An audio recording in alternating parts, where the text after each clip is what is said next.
Transferring wealth successfully starts with asking yourself questions that will give your family a better life now and for generations to come. In this podcast, financial professionals John and Michael from Copper Beech Financial Group guide you through eye-opening questions to help you discover the truth about your wealth. Now, on to the show. Hello and welcome to The Truth About Wealth with John and Michael Parise of Copper Beech Financial Group. Hello, guys. How are you? Wendy, we're doing great. Hello, Wendy. Hi. How are you today? So happy to be back. I'm feeling good. I'm feeling like I'm fitting right in. Yeah. Perfect. Yeah, no, this is our second, I think, with you. Exactly. After you have big shoes to fill, but so far you're filling them awesomely. Oh, shucks. We have a guest today, though, like we did with my inaugural episode. We have yet another guest today. We do. Our guest today is Mr. David J. Ryder, the 34th and 39th former director of the United States Mint. And he's brought to us today by govmint.com, which is the best source for coins worldwide. And govmint.com is a direct-to-consumer marketer of coins and collectibles from countries from around the world, including those from the United States. David has a consulting arrangement with govmint.com and will be paid for his appearance today. And while govmint.com is not affiliated with the U.S. government, David J. Ryder, as a former director of the United States Mint, used to be very much affiliated with the U.S. government. So I'd like to, David, first off, thank you for being here. And if I can, I'd like to maybe read a little bit of your extensive bio, if that's okay. It's impressive. I'll leave that up to you. Yeah, well, of course. I think it's really important for our audience to hear it. So, through October of 2021, David, you held the position of the 39th director of the United States Mint, having been nominated to a 5-year term by President Trump and approved by the Senate in 2018. Prior to that, you served as the 34th director from September of 1992 to November of 1993 through a recess appointment by President George H.W. Bush that continued into the administration of Bill Clinton. And as the Mint director, David led an organization of almost 1,700 people who were employed with responsibilities ranging from securing the assets entrusted to the Mint to the design, manufacturing, and distribution of circulating precious metals, collectible coins, and national metals. The Mint operates 6 facilities across the United States. And in addition to directing the United States Mint, David's prior U.S. government experience includes service as Deputy Treasurer of the United States, Deputy Chief of Staff to Vice President Dan Quayle, and Special Assistant to Vice President George H.W. Bush. He also worked for the United States Department of Commerce as Commissioner General of the U.S. Pavilion at the 1984 Louisiana World Exposition. And in 2021, David was named one of the Coin World magazine's most influential people in numismatics. So, David, I think it's fair to say you're probably the most famous guest we've had on our podcast. So please, welcome. Thank you for being here. Well, thanks, John, for having me. We met down at a conference in Yes, Florida. we did. We got to know one another, and you asked me to come on your show, and I was more than happy to do so. So thanks for having me. We would love having you. We love having a guest like you. And I think it's just an arena that most of our clients are not familiar with, the coin world. So I guess today's going to help them through that. Yeah, I really, David, wanted to start because you've had such an interesting career, but I wanted to maybe start off and ask you about your time leading the U.S. Mint. Like, how did you become the director of the U.S. Mint? I mean, really not just once, but twice. And what drew you back in, I guess, for a second time? Well, it's started a long time ago. I worked in Wall Street in the COMEX and the silver, copper, and gold pits as a young kid, and got hooked up with Ronald Reagan for his presidential campaign and did a lot of volunteer work. And that led from me leaving Wall Street to joining Ronald Reagan's campaign and ultimately meeting George Bush, then candidate Bush.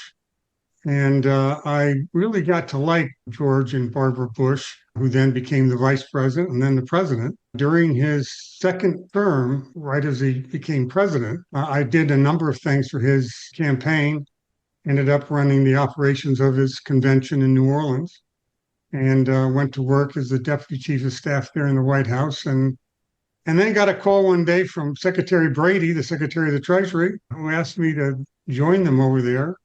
And that ultimately led the president to nominate me as the 34th director of the United States Mint. So it was a long-term friendship and acquaintance with the Bush family that led to my first appointment, which I very much appreciated. It didn't last very long because I got held up on some bureaucratic rules and regulations of the U.S. Congress, but I enjoyed my time Congress, there. does it? That doesn't happen there, does it? No, it only happens occasionally. Just how to throw that in there. So the second round, I left government for well over 25 years, started a business that I ultimately sold with some friends to the Honeywell Corporation that was involved in developing technologies for the protection of currencies and passports and other documents from being counterfeited. And Honeywell bought that company in 2007. I stayed there for a number of years, 10 years or so. And then laying in bed in Indonesia after meeting the central bank there, and I saw the television come on, and there was Donald Trump introducing his new White House staff. And there was a friend of mine sitting in the front row who I then sent an email to, and I asked them, are they looking for any good people in his new administration? And they said yes. And long story short, he nominated me, President Trump nominated me to be the 39th director of the United States Mint, which I served for quite some time. So it's been interesting. Wow. I know a lot about the coins and stuff, but it's been an interesting time to be involved with mints globally around the world. I'm sure. So, David, you mentioned a little bit of the bureaucratic side of things on the first go around, but I'm interested to hear a little bit about what the process is around, okay, once you get nominated, what's the process in terms of actually getting appointed, in this case, to lead the U.S. Mint? Well, that takes some doing. It's not a short process. It's a long process. You have to have a crystal clean background. You have to get a security clearance by quite a number of people, actually, the White House, a number of other people. And that takes a while.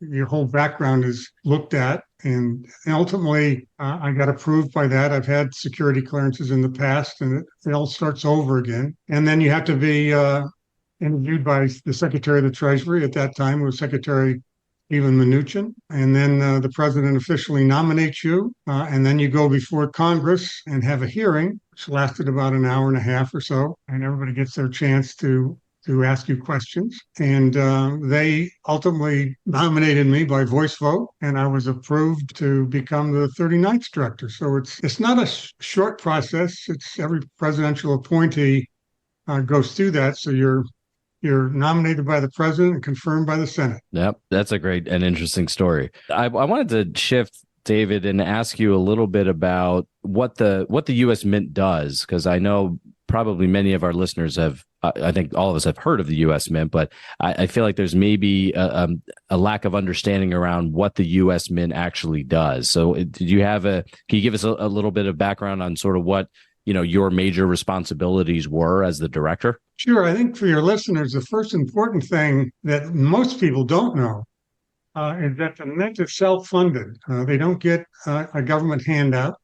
They operate on the funds that they earn from the Federal Reserve Bank on making circulating coins and other tangible assets. And when I was there, the last year I was there, we returned over $550 million to the general fund in the profits that we made on all the products that we manufactured. So what do? We produce circulating coins, which everybody knows about. And during the COVID crisis, which is when I was there, we made about 20 billion coins a year, which is quite a lot of coins. It's significantly more than any mint in the world, probably all combined.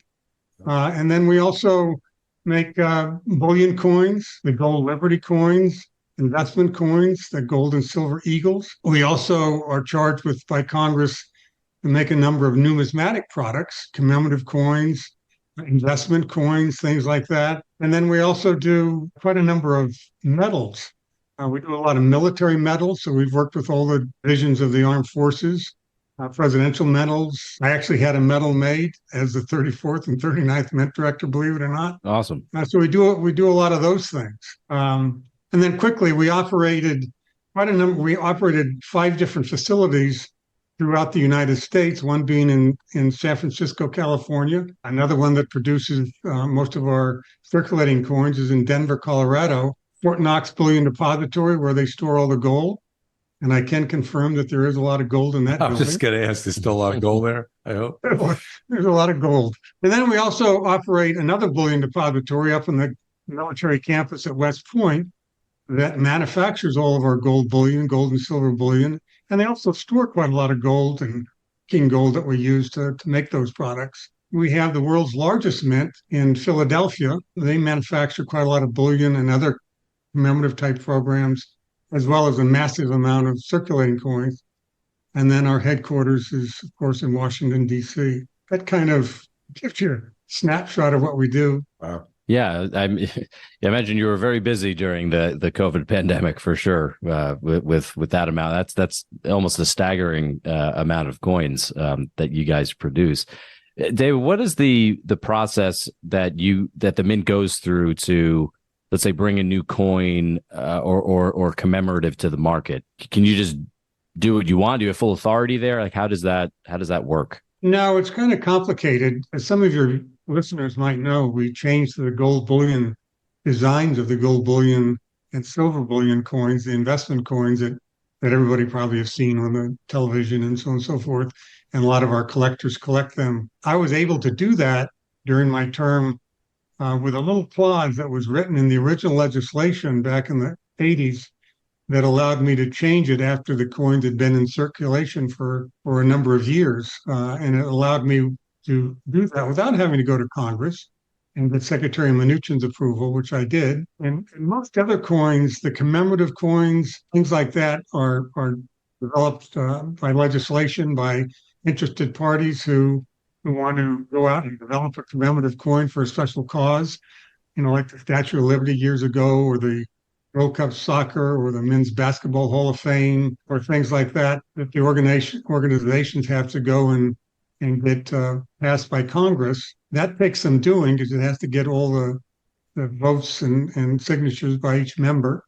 And then once that's done, we're obligated to manufacture those. And we do 2 a year. And then some of the other coins, we have latitude because of the way legislation is written, but mostly we're forced to do them because of legislation has forced us to do them. And a lot of those are the investment coins. It's an interesting process. Some of the listeners also might remember recently we introduced the Morgan silver dollars first time in 100 years, 2 years ago. I wound up going to Congressman Amodei from Nevada, who helped me with that legislation, where we got it passed quite right at the end of President Trump's administration.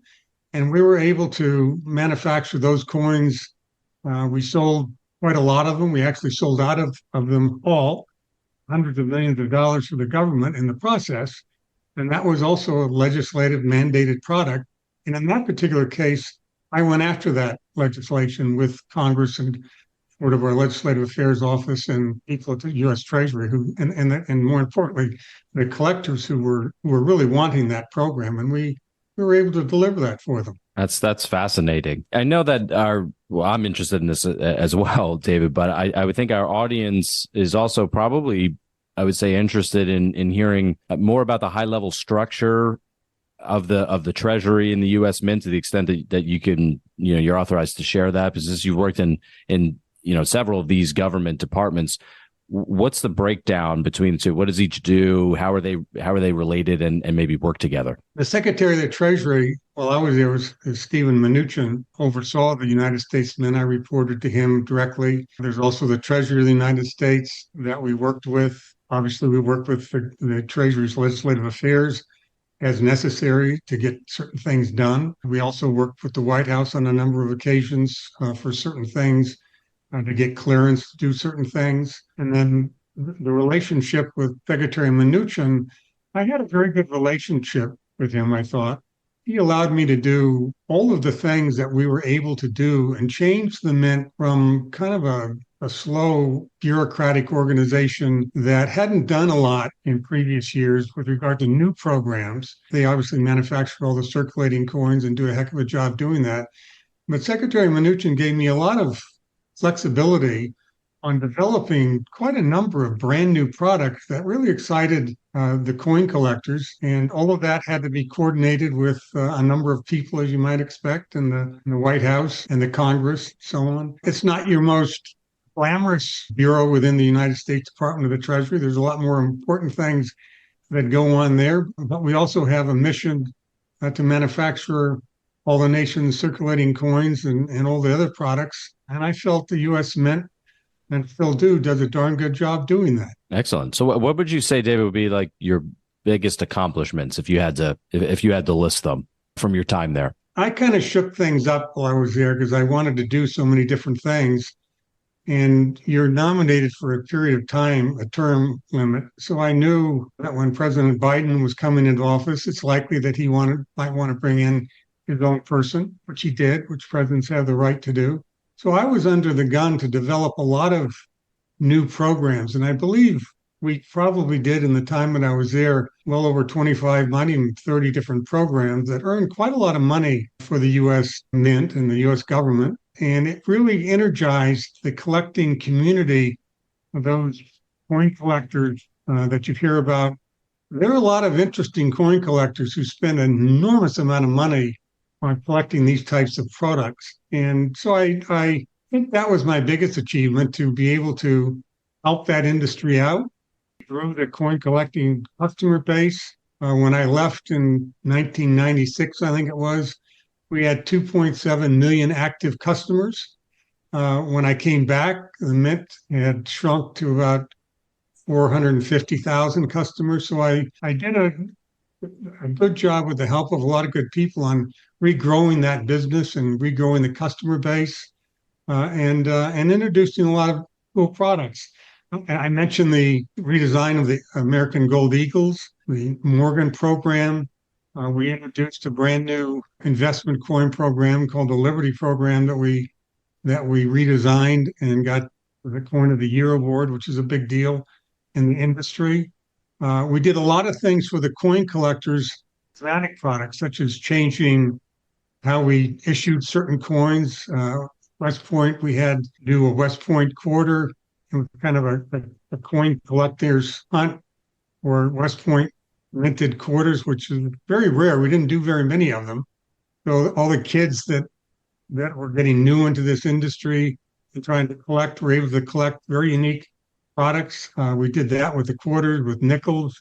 We did it with pennies. So the collectors, the young kids, got the ability to collect and start learning more about how investments work and how to save money and how to make money. And we did a good job, I think, in educating them on how that whole process worked. And it all begins, as you well know, John and Michael, with money. And it's good to teach the kids early on how you do that. And I think we did a pretty good job on that as well. But it's funny you mentioned that at the end there, David, because that is a nice segue into a follow-up question that I had. We've had some guests on our podcast and even to some clients that we talk to that maybe are under the impression that, let's say, traditional coins or currency are becoming obsolete with, use of credit cards. You hear this talk about digital currencies, and we have PayPal and Venmo and cryptocurrency. And I think even, recently as we're recording this, I think the Fed just came up with a new instant pay transfer that's sort of similar to Venmo. I'm interested to hear your thoughts on the future of coinage, particularly with the younger individuals, I guess, but for everybody. But that's why I thought it was a good segue, because you were mentioning how, I guess, involved the younger generation is with what you guys were doing at the Mint. It's a very good question, John. I'm of the opinion that coinage and currency is going to be around for some time. To give you an idea, we also developed a piece of legislation that is going to grow the Mint substantially from a coin collector's point of view. It is called it's a new quarters program that is really focused on kids and kids collecting things. And it started off in 2022 with the Women's famous American Women's Quarters Program, which is going to go for 4 years. And then for 1 year, we're going to redesign all of the nation's circulating coins, obverse and reverse. So that means the penny, the nickel, the dime, the quarter, the half, the Kennedy half dollar, and the $1 coins for just 1 year to celebrate the 250th year anniversary that's great. of the semi-quincentennial 250th year anniversary of our country, which has never been done before. And that's just for 1 year. And then we'll finish up from 2027 to 28 with American youth sports in conjunction with the Summer Olympics in Los Angeles, and where hopefully the U.S. men is going to mint the gold and the silver and the bronze medals for the Olympic athletes. So while there's a lot of interest in credit cards and debit cards and some of these other things that are going on in the industry, I'm pretty bullish on the fact that there is going to be global interest in coins and bullion as investment coins, as well as our circulating coins. I'm also very bullish on the fact that I don't think currency, the paper currency, is going to go away anytime soon. The crypto things get a lot of attention. That's good. Pretty risky, in my opinion, but I think coinage and currency are here to stay for a while. Well, David, this has been a really fascinating and insightful discussion. I want to thank you for taking the time. I know you're a busy man, and I just want to thank you for taking the time to speak with us today and educate our listeners. This is, like I said, a very different type of podcast than we're used to doing, but I think it was really helpful to have your insight in history, and it's a fascinating world that many people don't get to hear about. So thank you so much. Well, thanks for having me, John. I really appreciate it. It was nice to meet your acquaintance down in Florida, and I'm sure our paths will probably cross again someday. Oh, no doubt. No doubt. Matter of fact, I purchased a bunch of your coins, if you recall. Yeah, I'm sorry.